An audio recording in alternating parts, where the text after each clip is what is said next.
Tiangco, ang inyong kapusong totoo.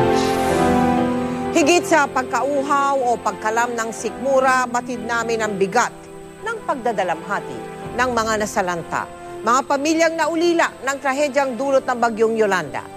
Sa katunayan, sa paglilibot po ng GMA Kapuso Foundation Team para sa Operation Bayanihan, ilan sa ating mga kababayan sa Leyte ang ngayon pa lang nagluluksa para sa kanilang mga mahal sa buhay.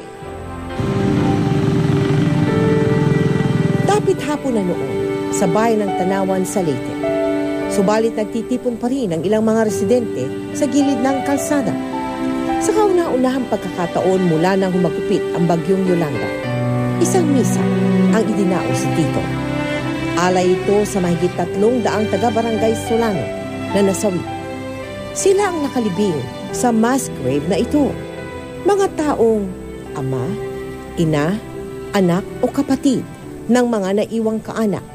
Si Mang June, mag-isang nagdadalamhati sa lugar na ito. Hindi niya kasi nailigtas ang kanyang asawa at ang 2 pang anak sa lakas ng agos ng tubig. Ang magkakapatid na ito, dahil sa bagyo, nawala ng ama, ina at panganay na kapatid. Hindi naman nila alam na may tubig pala. Kaya doon, natrap sila sa bahay namin. Lola, wala na po sila. Wala na po sila, Papa. Wala po sila nakalabas dun sa bahay.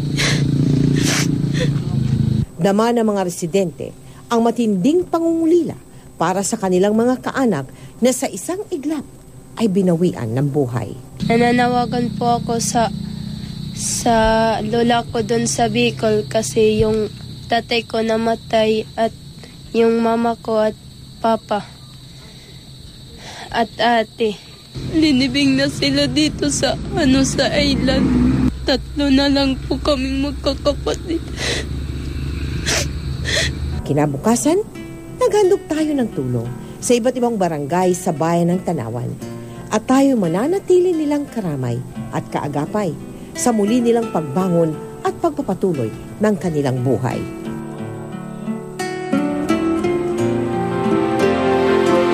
Walong residente ang nahatira natin ng tulong sa bayan ng Tanawan sa Leyte. Sa kabuuan po ay mahigit 450,000 residente na ang ating nahandugan sa ating Operation Bayanihan. At dahil Disyembre panahon na naman ng ating Give a Gift Christmas Project, babalikan po ng GMA Kapuso Foundation bukas ang mga probinsya ng Samar, Eastern Samar at Tacloban City.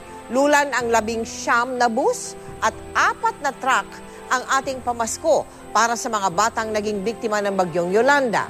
Hindi lang po relief goods, kundi pati Noche Buena package at maraming laruan ang ating ihahandog sa kanila. Ay mga bata, abangan ninyo yan.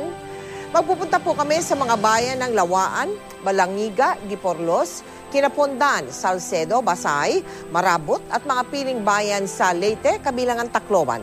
Samantala, nagpapasalamat po kami sa mga kapuso donors at partners na patuloy na sumusuporta sa relief operations ng GMA Kapuso Foundation.